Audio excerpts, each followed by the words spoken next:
Hey everyone, Oscar here. As you may know, Avengers Doomsday is coming out later this year, and I'm pretty excited for it, although it's gonna suck having to watch a week's worth of movies and TV shows to even slightly understand what's going on. Doctor Doom is, in my opinion, one of the coolest and most underrated Marvel villains ever, so hopefully Disney's gonna lock in and cook with Doomsday. At first, I was actually going to do Spider-Man to line up with Brand New Day, but then I realized that I haven't done a single villain for this series until now. Arceus is the closest to a villain, but I would say it definitely has a true neutral morality. And come on, who is a better choice to break that chain than the one and only Victor Von Doom? I'll be covering his powers, abilities, and stats to see how strong he truly is. So sit back, relax, and enjoy the video. Doom is best known for his magic prowess, so I'll start off with that first. He can use astral projection, mind control, necromancy, psionics, telekinesis, teleportation, and time travel, among many others. Doom is stated by Doctor Strange to be a very talented sorcerer, and even earns the title of Sorcerer Supreme at one point. He's also considered one of the smartest minds on the planet, rivaling or sometimes even surpassing the likes of Reed Richards. He has a penchant for technology, as he's created numerous inventions. His suit is debatably one of his greatest, as it has yellow powder to counteract invisibility, can release a powerful electric shock upon contact, absorb solar energy to power its systems, and vastly increase Doom's sight and hearing. Speaking of his sight, the suit also allows him to use infrared vision, which can counter invisibility. Honestly makes me think Doom has been snuck up on more times than he would like to admit. We also can't forget the Doombots, which are powered by a simulated version of the power cosmic. But although it makes up a large part of his arsenal, Doom is not entirely reliant on his magic and technology. He's a master of martial arts and swordsmanship, so much so that there was eventually no one left on Earth who could train him.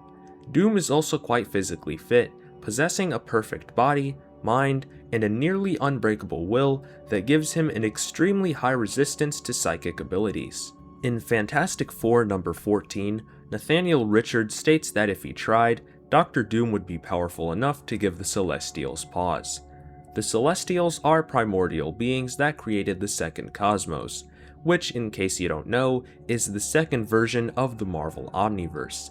The first firmament says that the second cosmos was a multiverse of infinite possibilities, and it also states that each universe was a different what-if scenario. From how the first firmament explains the second cosmos, it seems to be very similar to the many worlds interpretation. In case you don't know what that is, let me break it down for you. Let's say you're flipping a coin. There are three probable things that could happen. 1. The coin lands on heads. 2. It lands on tails, and 3. It lands on its side.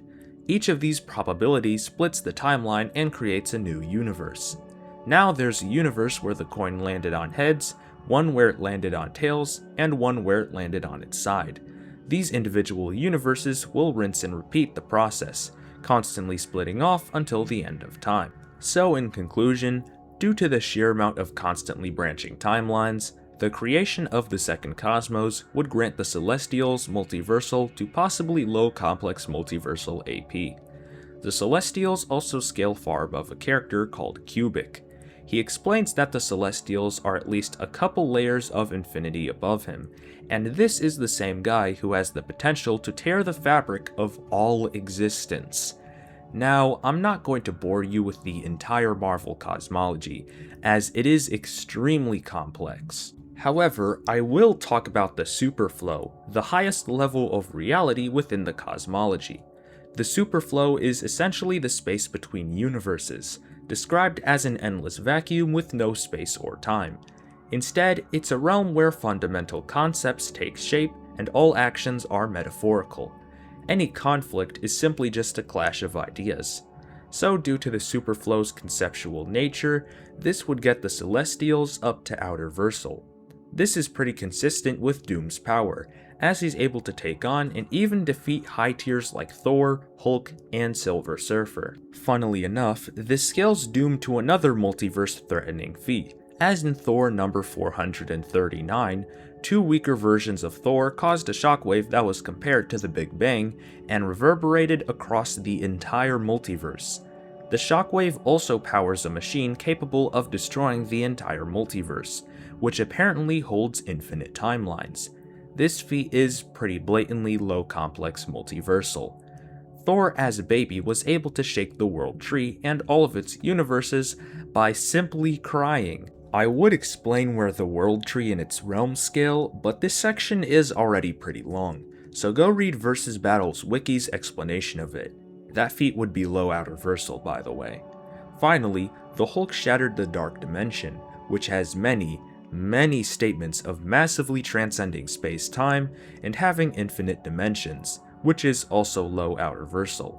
Oh, and one last thing. Doctor Doom shouldn't scale fully to Thor, Hulk, and Silver Surfer. This is because all three of these characters have a tendency to massively hold back, notably Thor, who usually restricts his full power when fighting mortals. Considering how much of a chore it was to write the last section, I'll try to keep this one more simple and bite-sized. Victor's Doombots are stated to possess a simulated version of the power cosmic, meaning they should be comparable to Silver Surfer in speed. Doom has held his own against an army of these Doombots, so he should also scale to Silver Surfer. And as mentioned before, Doom should somewhat scale to Thor and Hulk. All three of these characters have a myriad of MFTL plus feats, such as crossing the universe, throwing Loki from Earth to Asgard, and creating this whirlwind. At best, however, Doom gets up to immeasurable speed, coming from the one and only Silver Surfer. Silver Surfer is shown to be able to warp spacetime with just his speed on 2 occasions, and he's also stated to have incalculable speed, which is just another word for immeasurable. And that's all for today. If you enjoyed this scaling video, please consider clicking that subscribe button and turning on all notifications. For this video, let's try to reach 50 likes by next Sunday. If we can do that, then I'll make a Marvel vs. video in the future. Tell me in the comments if you're excited for Doomsday. Finally, make sure to join my Discord server by checking out the link in the description. Thanks for watching and have a great day. Goodbye.